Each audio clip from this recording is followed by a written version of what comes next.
I am Marlene Campbell, the Programming Coordinator for Culture Summerside, and I will be your MC for this afternoon. We start the launch by acknowledging that the land on which we gather is the traditional and unceded territory of the Abiquitt Mi'kmaq First Nation. Welcome to the launch of the book, Lighting the Way, the Story of Summerside Electric, 1920-2020. This is a significant occasion for the city of Summerside. In so many ways, it is an incredible accomplishment to mark such a milestone anniversary for the only municipal electric utility on Prince Edward Island. In the beginning, electricity was about getting the lights and pushing back the night. But, as we all know, it has grown to be the foundation on which modern society is built. Summerside Electric has been a part of that evolving journey, and in the process has fought against a powerful current to remain in the industry. It proudly serves 11% of the island electricity market. So how does a municipality find itself in such a position? It truly is a remarkable story. As early as 1881, the editor of the Summerside Journal was calling for Summerside Town Council to invest in electric street lighting, but council didn't answer the call. When council again failed to show interest in the early 1890s, private businessmen in Summerside made a move to modernize the town. Electric lights turned on for the first time on January 13, 1895. The production and distribution of electricity would remain in private hands until 1920. Because of the cost of street lighting and the demand by citizens for more of it, Summerside Town Council entered the electric business, and there it has remained. Having dedicated over 30 years to serving as Mayor of Summerside, Mayor Basil Stewart is familiar with both the challenges and successes of Summerside Electric. I invite him to the podium to extend greetings and share some of his pride concerning Summerside Electric. Mayor Stewart.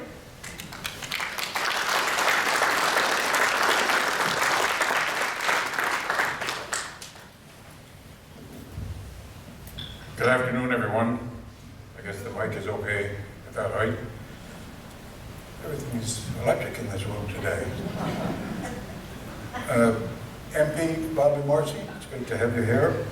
My fellow councillors, and we have all of our councillors present today. We have our Deputy Mayor McColeman, Councillor McFeely, my phone ringing, I forgot to shut it off, sorry about that. Councillor Adams, Councillor Duran, Councillor Snow, Councillor Campbell, who's also the chair of our electrical utility presently, Councillor Ramsey, and Councillor McDougall.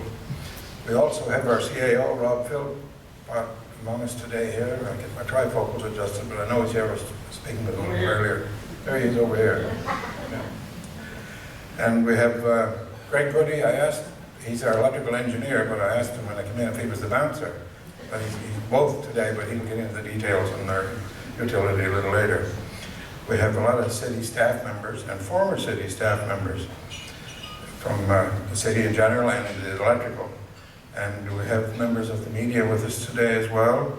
And former Councillor Joanne Skierman is with us today. Welcome, Joanne. And we also have two former premiers with us today. We have Premier Campbell and Premier Callbeck, Senator Callbeck. So it's great to have you with us here today. And we have a lot of staff members from the Wyatt Centre, Heritage Properties, and former Mayor Bill Martin. Good to see you, Bill. Welcome. And we're getting pretty well to the bottom of the list. Welcome everybody to this very special occasion. And it was mentioned back in the late 1800s, they contacted the council, but I don't remember that.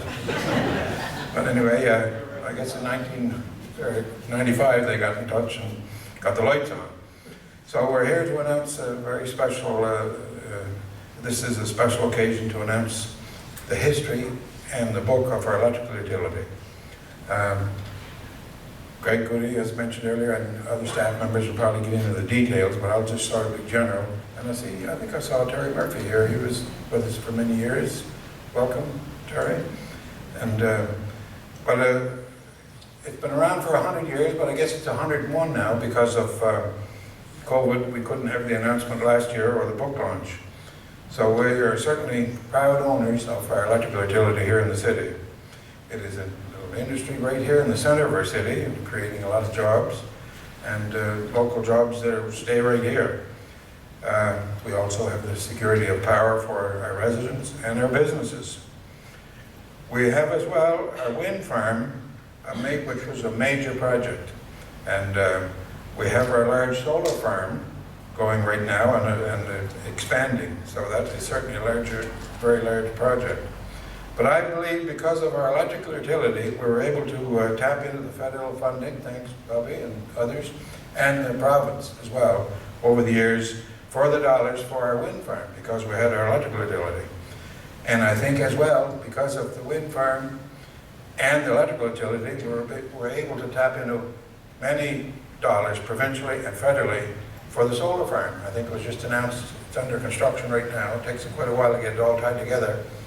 But I think it's a $66 million project, and we had the federal government and the provincial government here, the federal minister and the provincial minister, to make the announcement, and it's certainly going to be a great project. So I think because of our electrical utility, we've got those other two great projects here in our city.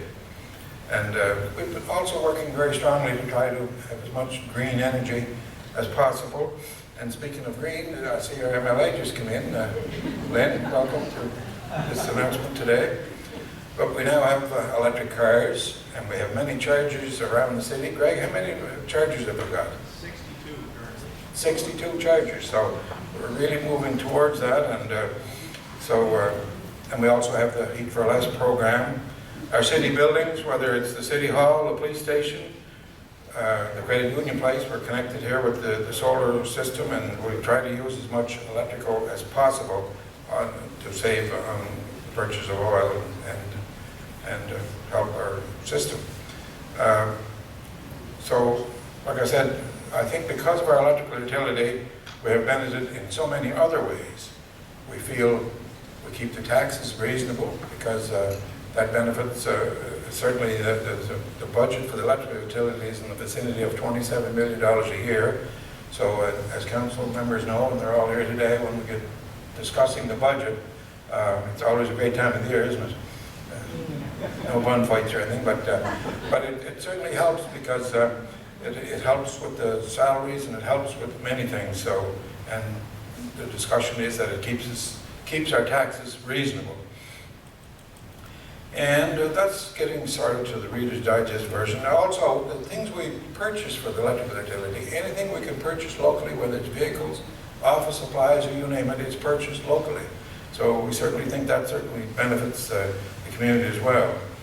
And we certainly want to thank the Wyatt Heritage staff for the great work you did doing the research on the electrical utility and preparing the book to be launched today. So anyway, thank you very much for being here. That's all I'm going to have to say, and we look forward to hearing some more of the details. I know most of them, but Greg is better at that, and other staff members getting into the details.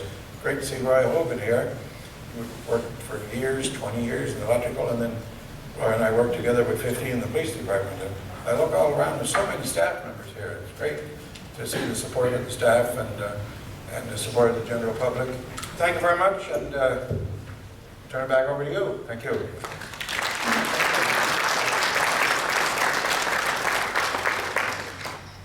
Thank you, Mayor Stewart. In its early days of owning the electric utility, Council found itself facing many challenges.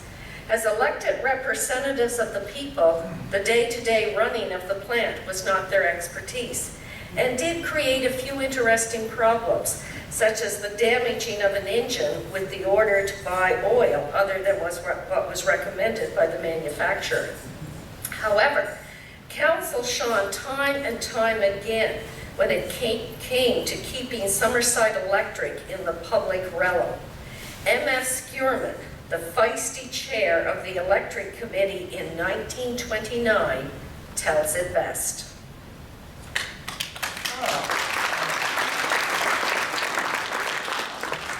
Good afternoon. Surprised to see me? I'll tell you, it was a rough re-entry back into 2021. I'm here because Summerside Electric reached the milestone of 100 years in 2020. No matter that the celebration was delayed with the pandemic, because it was an incredible accomplishment, one that could not be overshadowed. Reason enough for me, Maynard F. Skierman, to re-enter this earthly sphere to celebrate. There was numerous times when I doubted that such a milestone could be reached for the municipally owned utility, and I'm thinking back to 1929 when I was council chair for the electric committee. In those days, I was a successful businessman who, along with my brother Major, was well on the way to building the island's largest construction company, along with the retail establishment of M.F. Skierman Company Limited. That in itself would have been enough to occupy my time, but I knew it was also important to build community, so I served on town council and was appointed chairman of the municipally owned electric plant. I didn't think there'd be much difference between running my own business and conducting town business too, but leave it to the taxpayers. Proved me wrong. Electricity, greatest invention of all time. Arrived in Summerside through a private utility which provided lighting on our main streets and in a few stores and better homes. In 1920, Summerside Town Council purchased that private utility in order to secure expanded and cheaper street lighting. However, numerous problems with the power plant on Fitzroy Street resulted in the construction of a new plant on Harvard Street on the outskirts of town. Yes, the town went into more debt with the upgrade, but it was good debt, with a healthy return on investments, I might add, as a kilowatt hour was selling for 15 cents. Now, the demand for electricity continued to grow as more and more people wanted electric lighting. And those who had it wanted newfangled toasters and vacuum cleaners. And well, it wasn't long before the new plant was unable to meet the demand. Imagine the sour mood of those taxpayers who were paying for a municipal plant, yet unable to get a hookup, while there were others who were paying the same tax rate, who were enjoying all the offerings of electricity. Well, it wasn't long before so residents were questioning whether the town had any place in the electricity business. Yes, they were wondering whether the plant should be sold to private interests who could run it more effectively at more competitive rates. Right? And who was eager to stir up that unrest? Maritime Electric Company Limited, of course, owned by New York interests who were moving in and buying up small utilities throughout the Maritimes. The Island Legislative Assembly in 1927 gave them permission to provide electricity to the entire island, so long as they didn't interfere or compete with any other area that already had it. Maritime Electric started an intense campaign to persuade the taxpayers of Summerside that they were not being properly served by their plant. Unfortunately, many believed them and became convinced that the town council wasn't being openly transparent with the workings of the plant. Well, I want you to know that town council stood its ground, with myself as their primary spokesperson. Oh, sure, Maritime Electric was willing to assume the plant debt and give the town $15,000. However, they wanted the sinking fund worth $14,000 with no real guarantee that the debt would be paid, which left the question of liability. And once that $15,000 was gone, what would be left to generate revenue which kept property taxes low? No, we presented the case that the utility was not a liability, but it was an asset, right? Making good money, a surplus of which could be channeled into the general revenue of the town. Yeah. I said there was no need to sell, but many had a more narrow vision, and all they saw and all they heard was that Maritime Electric would sell them electricity for 8 cents per kilowatt hour for the first 50 kilowatt hours and 4 cents for each additional kilowatt hour. Ha. They never questioned when those rates would be raised or if their taxes would rise. All they saw was immediate savings. And once people latch onto a perception, oh, it's nearly impossible to change their mind. Maritime Electric kept up its campaign. The company representatives saying, oh, it would be a waste for the town to increase the capacity of the utility. And the trend was to push aside smaller plants in favor of larger ones that could be run more cheaply and would only be a matter of time before Summerside Electric would be gone. Maritime Electric's plan was to provide Summerside with electricity from the Charlottetown plant, which would require the construction of a main transmission line between the two urban centers, from which the power could be branched off into rural areas.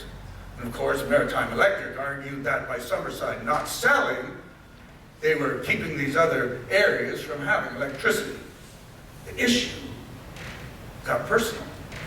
Newspaper editorials saying that questioning whether council members, by refusing to sell, would they handle their own money in such a manner. Taxpayers demanded open meetings, but we declined, went quiet. Seems it was all coming down to the June council meeting of 1929.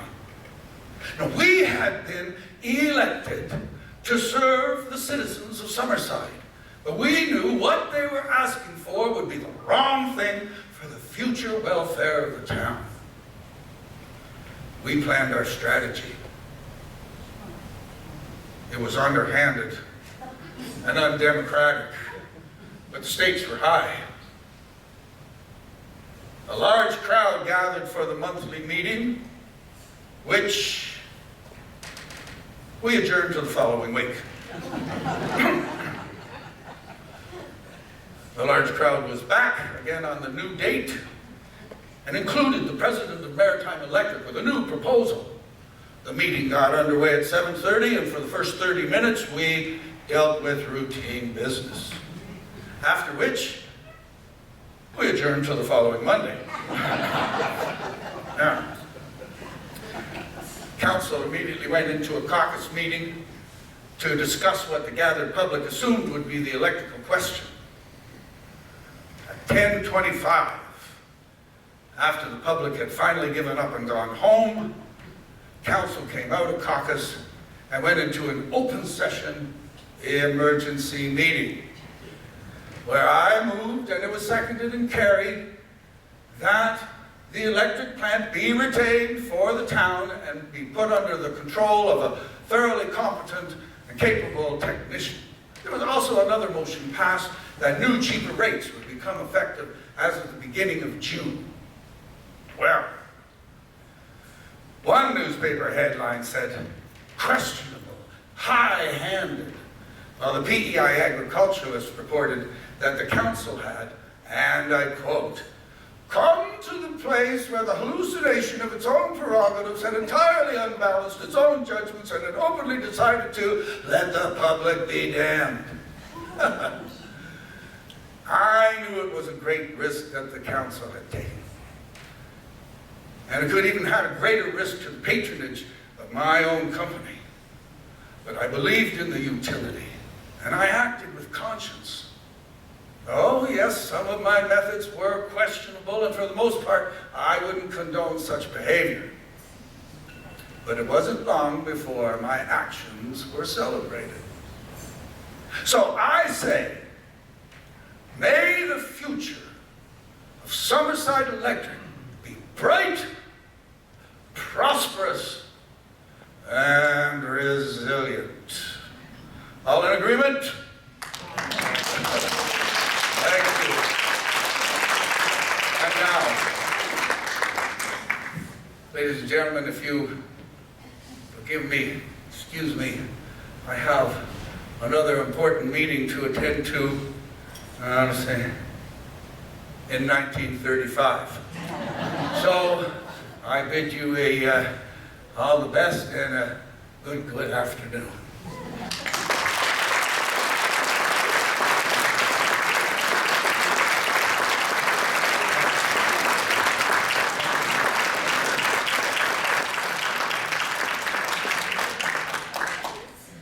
Our sincere thanks to Island actor Mark Haynes for playing the role of M.F. Skierman, who departed the earthly realm in the 1950s. A special thanks to Lise Carbone for doing the costuming for Mark. And I'm sorry, Lisa. The story of Summerside Electric extends well beyond the physical boundaries of Summerside. The utility played an important role in bringing electricity to many Prince County rural communities. Had the sleet storm of 1956 not happened, the electrical map of PEI might look a little different today. It is an intriguing story, included in several decades of Summerside's electrical history.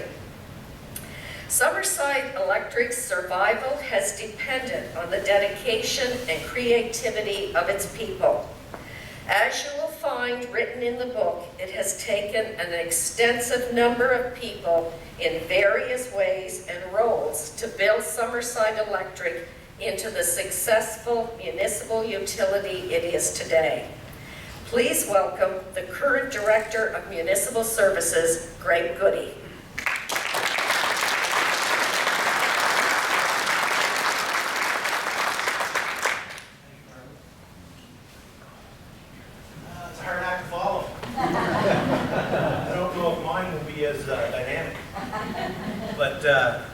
One thing on a personal note, I'm an electrical engineer from a little spot outside of Summerside, Nova Scotia.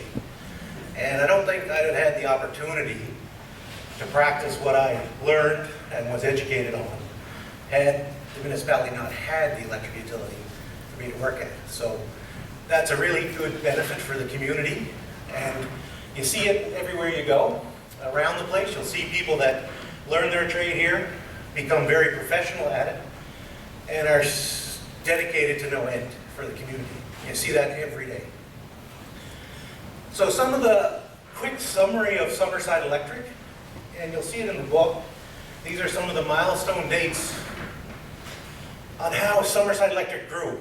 So you'll see in 1920 when it was purchased, and then you start seeing a progression of building and expanding the assets for the community to provide that electricity.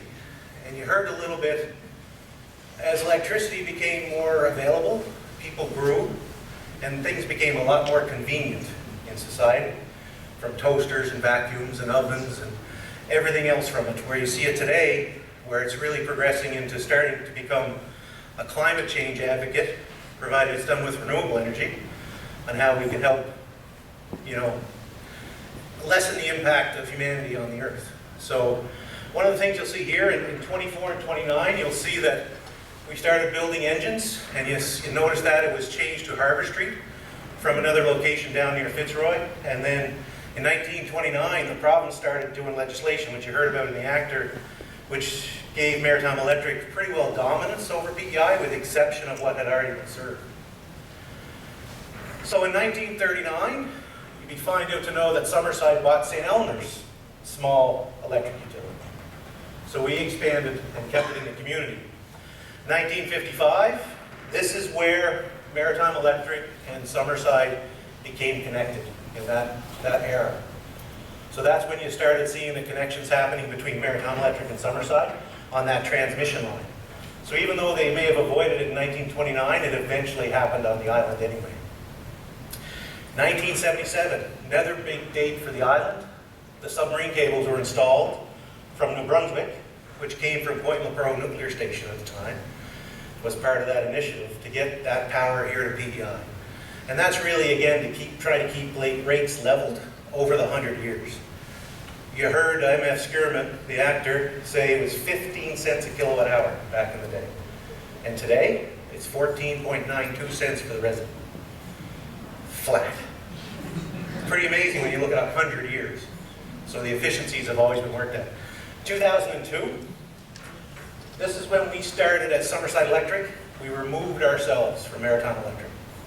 We found it was becoming too expensive to do business and still create value for the community, which was important of the asset. So we separated ourselves from them and started purchasing wherever we can get the power from. We purchased from Nova Scotia, we purchased from New Brunswick, we purchased on island from other developers.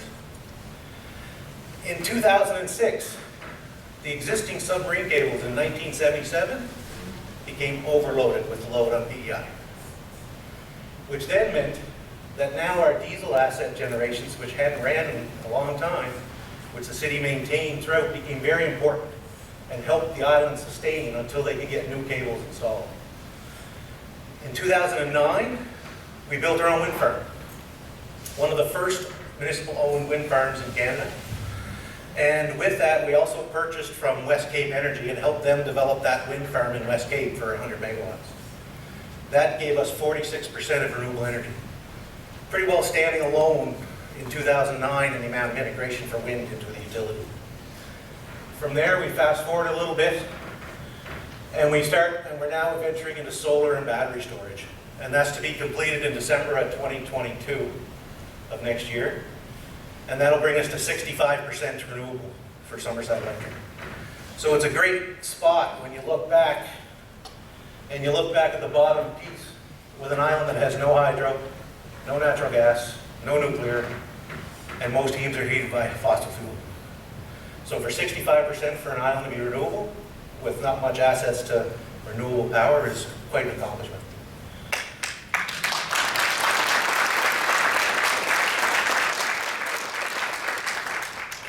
What does the electric utility do for the community? So it really brings transparency and accountability. There's not too many places where you can walk into the city hall and go see the person that makes the decision on the utility, His Worship Mayor Stewart, and have a conversation about your electric bill. You can't go to the CEO of Maritime Electric and have that conversation. So it's transparent and accountable to everybody in the community, taxpayers, the owners of the utility. It also helps with in-kind contributions to community groups in the city. A lot of people don't know, but we use our line crew with our trucks to help out the Legion with flags. We do flags around the city. We help with hanging lights. For many years with the PCH Light for Life on the Christmas tree when it used to be the old PCH. They needed people with bucket trucks to do that. All that's in-kind services for the community that nobody gets charged for. Something we don't talk enough about probably in the community. Local priorities become the utilities, so that's a really important point. So the city of Summerside has the full resource of an electric utility with all its skills and its professionals to make happen what the city wants to happen. That could be this building you're sitting in today as a Credit Union Place. It could be the Green Shore Boardwalk with the lights on it. All those different things, with being integrated and owned by the community, it really brings value on what the community has for services and the quality and professional of those services. Secondly, is hometown employment. I mean, we directly at the operations of the utility, we hire 26 employees, all different types of trades, electricians, line crews, meter readers, office staff, engineers, but also from that, the city staff that support the operations, which are the billing and the council and the directors and the other departments. All get interwoven together. I'm not sure if the city services would be to the same level without the ownership of the asset of the Summerside Electric. It really brings a lot of value to the community that way. And local employment's not to be looked lightly, because there's a lot of people sitting in the room today that are here because of the employment opportunities they had with Summerside Electric. Good paying jobs, loyal, dedicated, steady employment. That leads me to the people. So through the years of 100 years of operations, this is just two photos we had. 2020 on your, I guess that'd be on your left, and that's roughly 2010 on the right. And in that 10 years, pretty well all the employees changed. There's a couple of stayovers, but that's the type of rotation of employment and the people in the community that make it all happen and keep it running. So what's the value? You heard them talk about dividends to municipal government.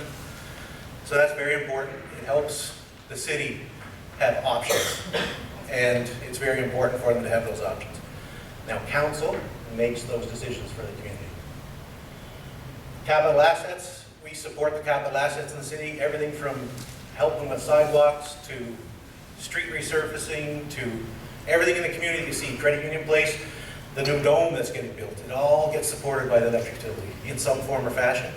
Your tax dollars do as well, but it has a part to play. Economic development. In the last 10 years, there's been a shift in the economic opportunities for the city, and we've been linking the purchasing power of the Summerside Electric with economic development. And what that meant is we try to grow businesses and we try to grow other opportunities to grow more employment, not directly related to the electric utility. One of those is the 66 million project we're doing with Sunbank. So we're trying to get interested parties to locate in Summerside and to work and live here that are not directly employed by Summerside Electric. And the last one's innovation. So Summerside has taken a path, and council has allowed the electric utility to innovate. And to innovate is really fun when you get to innovate. It challenges you in many ways, and it's just a great spot to work. So other than that, I'll leave you with this tidbit, and Marlene had mentioned it in the book. So from 1920 to 1956, the service territory of Summerside Electric grew to Mount Pleasant to Scales Pond. And then in 1956, a damaging storm came in, and things shrunk back to where it is today in 2020. You can just imagine what Summerside Electric would be if they'd have kept the territory in growth for today. But you'll have to buy the book and read it to find out why that happened. So I just want to leave that last bit with you, as a little tidbit for what the book explains. And thanks very much for your time, and I hope you really enjoyed the book.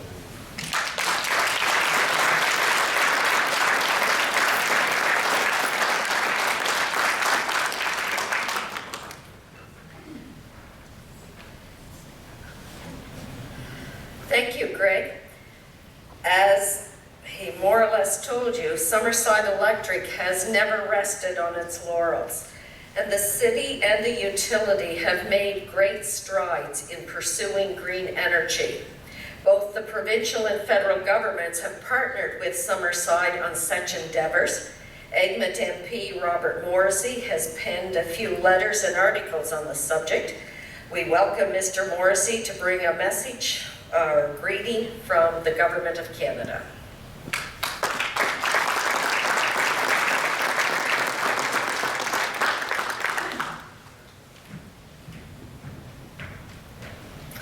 Thank you for the opportunity.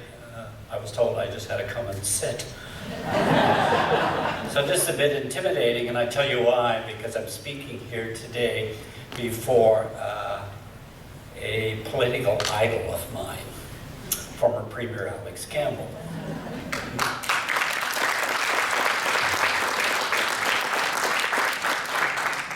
And secondly, a former Premier who put a lot of trust in me in her years as Premier, Premier Callback, because I believe we had some interaction in this spot.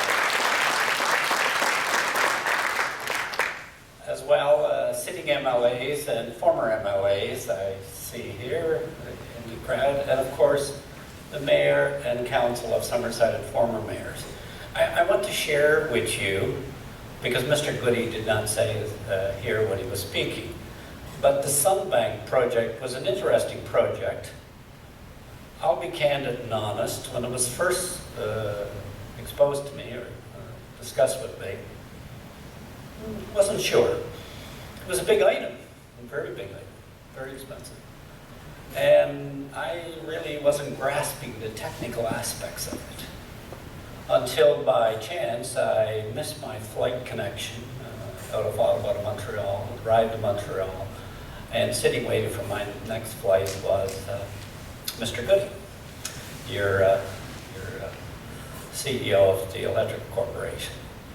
And on the flight back to Charlottetown, he was opposite me in the seat. So he had my ear from Montreal to Charlottetown.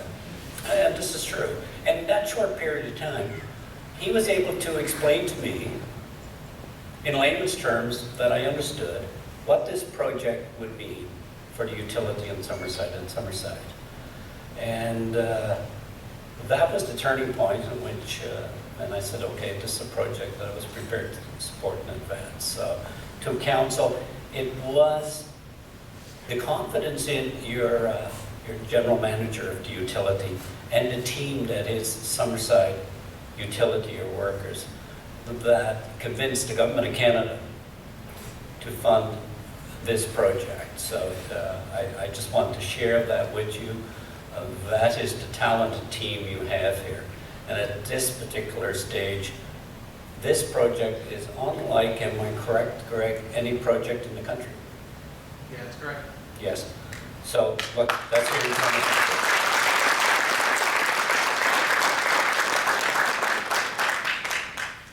A country leader, and probably in North America. It has a lot of potential, and I want to convey, several months ago, my colleague and friend, who happens to be the Deputy Prime Minister and Minister of Finance, so fairly powerful, Chrystia Freeland, wanted to come and spend some time with me in the riding, and one of the projects I wanted her to be briefed on was this project. And I can tell you, she was extremely interested and intrigued by what you were doing here, and Greg and some of the team with the mayor explained to her in detail what Summerside was doing and what his plans were, and she was extremely interested, and I know that I have a supporter there as we advance this file moving forward. So thank you for the invitation to be here. This is just another example of a community that has visionary leadership back to the early days, and the presentation was fascinating by Mr. Skierman, Joanne. It was fascinating, but this is a community that has always demonstrated that leadership and wasn't afraid to take a risk and to take a chance. My only words is continue on that. Do not be afraid to prod the political leadership and politicians at the time that Summerside is here and we want our share and we can do things right. Thank you so much for having me.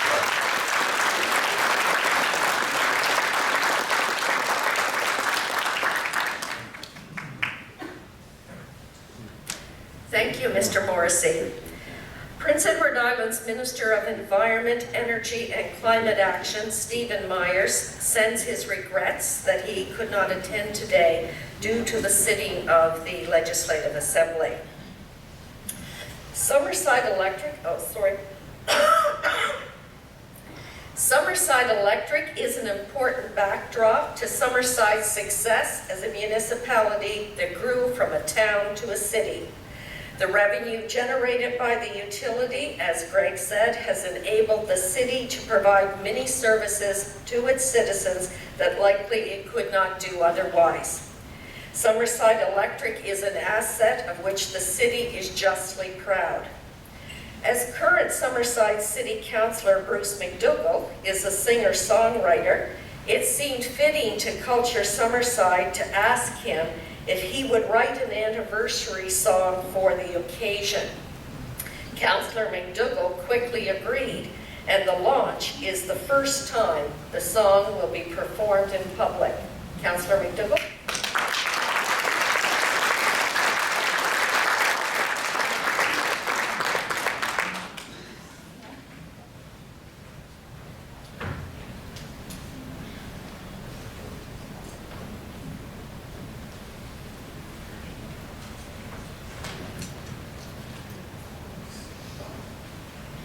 Good afternoon, everyone. When I was first elected to the new city, we had the people down the road there snapping up the ankles of, oh God, first time that happened, snapping up the ankles of the new councillors to maybe sell the utility, and thankfully they they all agreed to keep it, and because I think it's one of the greatest assets we have, and it's probably the one that doesn't come to mind when we do. I guess I better plug this in. It's probably one that doesn't come to mind when we talk about our assets, but we have a beautiful. Anybody get hurt? And no, there's people like Greg Goody, the Terry Murphys of the world. That's why we have such a utility we have today. So thank you, Marlene, for that introduction. And when she asked me, she didn't tell me the name of the book, so I had the song wrote, and then I had to change it because I didn't know that she decided to tell me. We thank Thomas Edison for giving us the light. He made our lives much brighter by lighting up the night. We put away the candles and we put away the lamp. The wheels started turning, how to build our own light plant. Now back in the early days with a vision and a plan, to build some generation is where it all began. Summerside Electric formed 100 years ago. The city's prized possession keeps us all aglow. Now the sleet and storm of '56, a challenge for our town. People couldn't believe it as the poles came tumbling down. Destruction was massive and felt from far and wide. When the going gets tough, the tough get going in Summerside. Keep the lights on, keep the lights on, keep our city shining on the bay. Keep the lights on, keep the lights on. We celebrate 100 years of lighting the way. Our city is growing, there's a need to expand. Heat pumps and developments are driving up demand. Time to be creative with the wind farm and the sun. Improve our carbon footprint, that's a win for everyone. Oh, Summerside Electric, we celebrate your day. Since 1920, you've changed many ways. From diesel generation, solar power and wind farm, God bless the men and women who keep the power on. Keep the lights on, keep the lights on, keep our city shining overnight. Keep the lights on, keep the lights on. We celebrate 100 years of lighting the way. Keep the lights on, keep the lights on. Jesus starting shining on the bay. Keep the lights on, keep the lights on. We celebrate 100 years of lighting the way.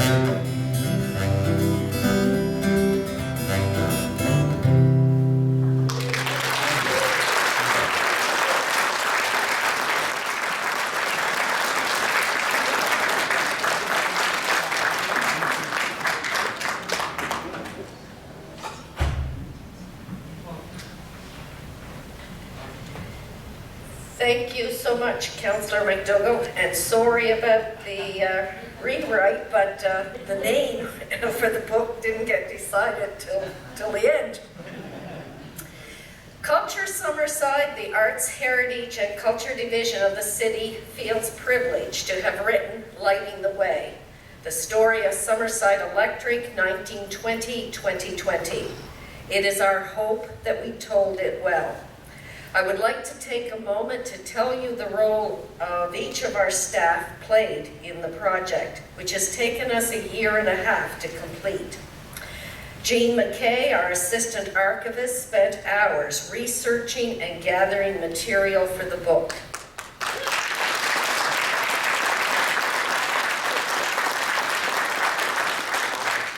Jean was also the primary editor and sourced images along with archivist Fred Horn, who also did proofreading.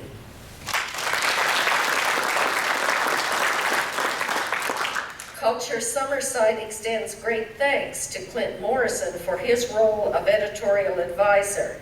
Clint is always willing to help out Culture Summerside.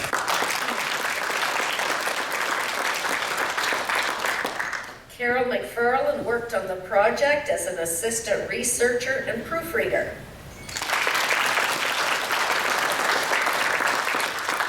Sarah Silke handled the important job of image editing.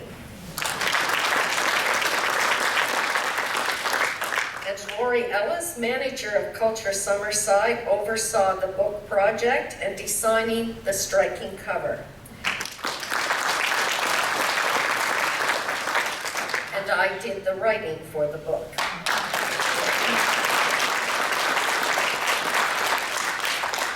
We thank John Clevitt for so willingly doing photography for the project. And we owe a very special thanks to the Director of Municipal Services, Greg Goody, and Electrical Supervisor, Rob Steele, for the countless questions.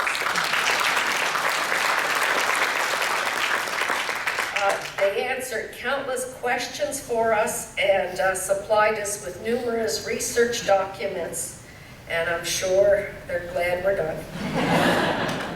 Retired Superintendent Don Forbes also assisted us, thank you. And our thanks to Paul McCausland for his assistance in compiling the list of staff employed over the years. We have many people in the community to thank for helping us source information, but I won't begin to name them in fear of missing someone.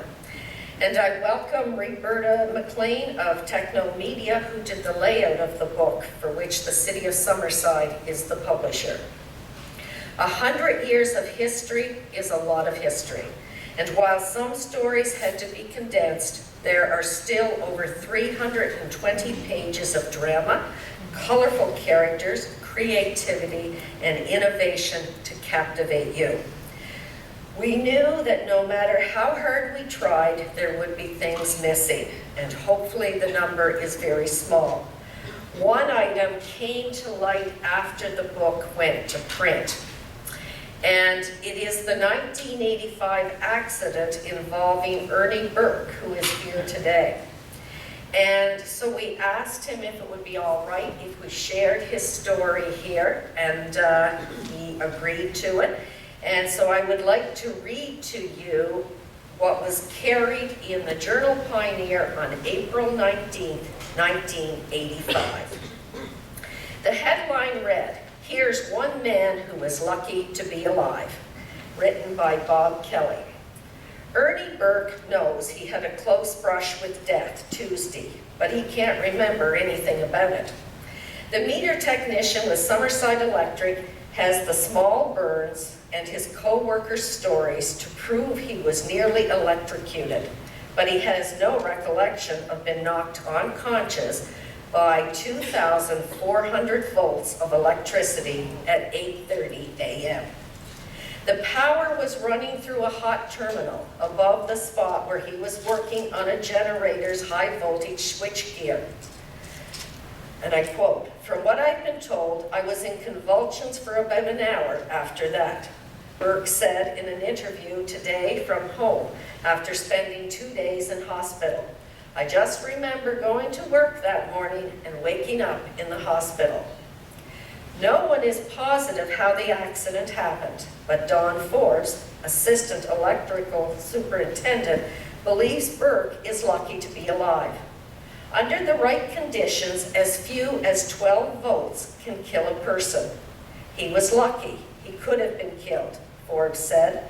The current evidently entered Burke's body just behind his left ear, passed through his face to his left arm and left his body through his kneecap. He has small burns at 3 points along the root.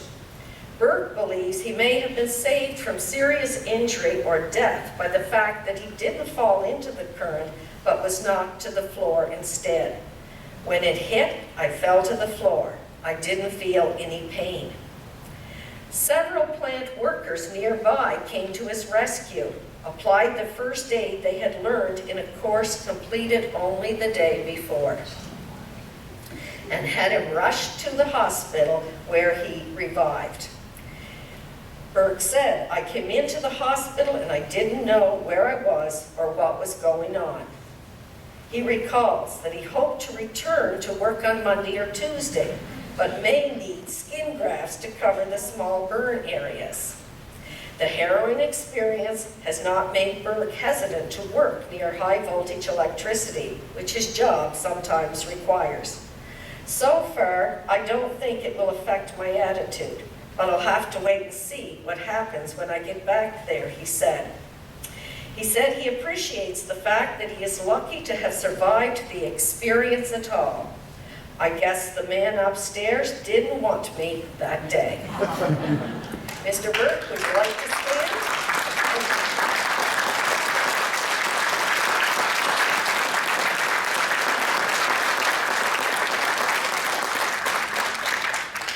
The moment of unveiling, lighting the way, the story of Summerside Electric 1920-2020 has arrived. I invite Councillor Greg Campbell, Chair of the Electric Committee, and Councillor Carrie Adams, Chair of Human Resources, Legal and Culture Committee, to reveal the book.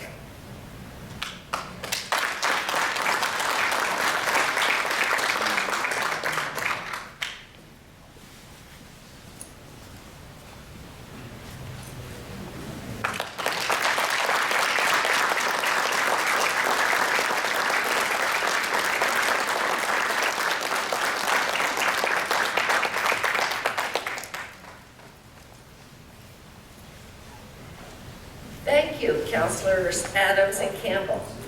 The book is now available to purchase for $25 plus taxes. I think that brings it to $26.25, does it, Sarah? After today, it will be for sale at McNaught History Center and Archives, 75 Spring Street, and the Lafergie Cultural Center, 205 Prince Street. So thank you so much for being a part of this City of Summerside history-making moment. We invite you to view the exhibit on lamps here, and we express great thanks to the PEI Heritage and Museum Foundation for loaning us part of today's display. So thank you so much for attending, and we will really hope you enjoy reading Lighting the Way.